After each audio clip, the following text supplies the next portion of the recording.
How do you show equity in the business venture, the business loan? How do you show the cash that you've invested in or you're looking to invest into the project?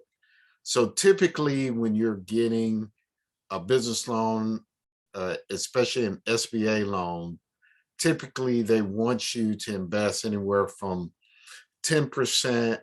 So I've seen upwards of 30% of the funds towards the total project in order to get the money, so to speak. They want you to show some skin in the game. Now we have this awesome spreadsheet that allows you to keep track of the amount of funds that you've been invested. Now, the purpose of this video is to actually go over the form and so forth. And as I'm talking, we can talk about ways to show equity injection as far as the bank statements and funds that you have set aside. But this is for the purpose of typically on an SBA loan, they want to see anywhere from 10% to 35% equity injection. Now, what if you've already invested some money into your business already, even though you're getting a startup loan? How do you do that? So I'm going to go step by step with this video and show you how to put this together. And at the bottom of the screen, there'll be a place where you'll be able to get this document to use for yourself. So hopefully you can see my screen here. You see this as equity receipt tracking. So for example, and the good thing about this, typically when you're getting a loan under $350,000, or there's some leeway that the bank and the underwriter will have as far as showing equity injection. But definitely if it's over 350,000, they have some really hard and fast rules. But to be honest with you, under 350,000, I would just follow this form. So if you see here, what it'll do is it'll allow you to list the items. Typically, usually they want to see items over $500 that you've been invested in there.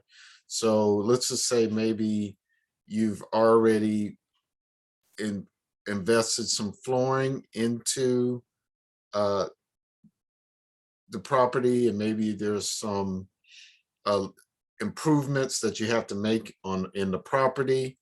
So you see right here, it says GFC flooring. So that describes what it is, what it's been put together for. And then right here, it shows the actual amount. All right, so you just, and I'll kind of go over all this at the top, what it means here. But so it'll shows, maybe the date that it was date incurred, the date that you paid it, obviously the amount. And then one of the things that the bank wants to see, because they're on the SBA guidelines, and a lot of this is also in the real estate industry, that the funds have to be sourced. So that means that the funds got to be sitting in your account for a certain period of time, for at least 60 days, in order to count as money towards the payment. And I know that sounds kind of confusing, but let's just go through an example and this example here. And so you got here when the payment, when the expense was incurred. All right, so let's just back up and keep it really simple. All right, so right here, this is a receipt. Okay, so let's just say you paid for flooring, right? You That's one of the things that you've paid for, and you have a receipt from the contractor that shows exactly what's the price. I think it was said it was like 1,500. This receipt says 2,000, but that's the receipt.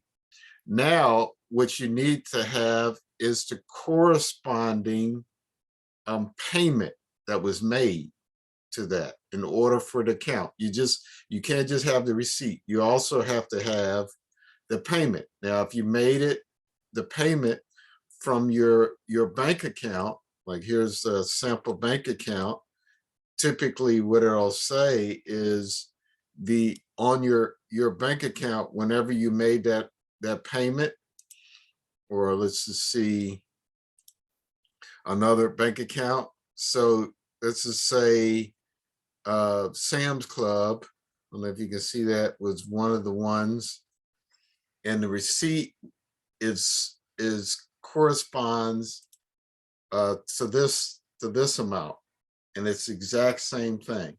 So what you'll need to do, and you can do it in the spreadsheet, but what I would do is also kind of put together, write this out, the corresponding receipt with the actual payment on the bank statement. So typically it'll have like, sometimes I'll have like a canceled check or something like that where I have the corresponding debit. So you'll be able to match it not only with the receipt that you have, as well as the corresponding bank statement. Now, what if you put it on a credit card, or maybe you have some kind of a store card or something like that, which you want to do. And so like here is like a bank credit card. Hopefully it'll match, like the total amount will match like whatever it'll say on your credit card statement. It'll match that amount, and it'll match with the receipt. Now, one of the questions might be, well, what if there was, on my credit card, there was a lot of different things there was paid? Well, you're going to have to provide some. You're going to have to enlighten the bank and the underwriter what are the things that you pay for that will add up to that amount. So like if you're saying on here that 1,500 was spent for flooring, we had money that was paid to the deposit, which you'll have to be able to do is match those funds with the bank statement that corresponding would need to show. Now, sometimes I've seen people, they'll have like multiple things on a credit card. So this is the one thing that you have to do. So they want, meaning the bank, the financial institutions want to see the amount of cash money that you put towards the investment. Okay, so when you put money on a credit card, actually that is borrowed funds. So what you have to do is on your credit card statement, you also have to show the payments that was made. So like here's a payment, like this is $450 payment that was made to the credit card. Well, that corresponding payment also has to be on the bank statement. So like a $400 payment would have to be corresponding to that amount, because it's borrowed funds on the credit card statement. It's not cash. They want to see that the funds is not borrowed funds.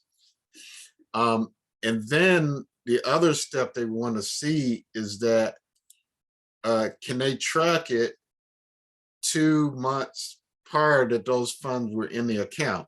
And I know what you're thinking. Well, if funds are going in and out of my account, you know, how do you show that? Well, let's say you have a job or income or whatever. Well, there's going to be a certain amount of funds that are going to that'll go into the account, and then that'll have to match up with the expense or the credit card payment that was made. If hopefully that makes sense, because it has to show that those funds have been there for 2 months. All right, now let me know on the bottom if you have a question about that. I'll try to do a better job of explaining that. But the bottom line is the easiest thing to do, and I know sometimes hopefully you're watching this ahead of time to figure out what to do before you go and get finance in the bank. But a lot of times people will be watching this after the fact. What do I need to do in order to show the bank the money that I've already paid and injected in my business? And how did you pay it? Who did you pay it by? All these kind of things.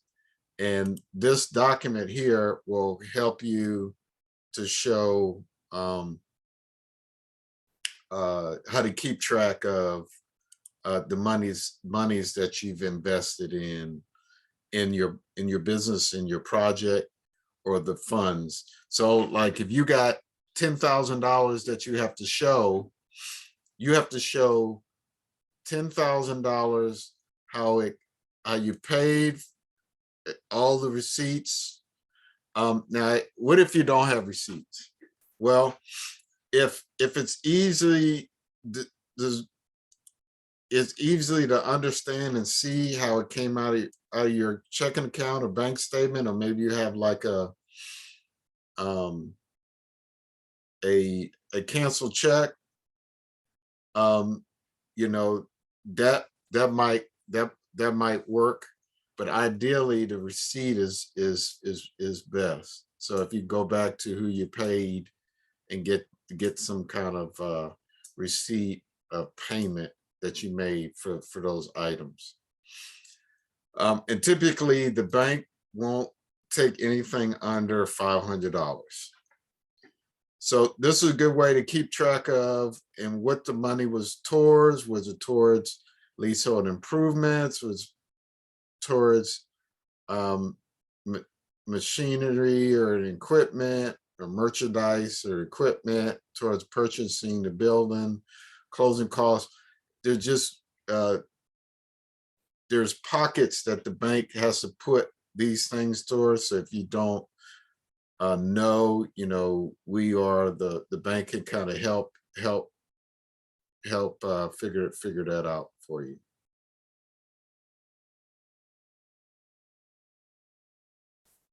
All right.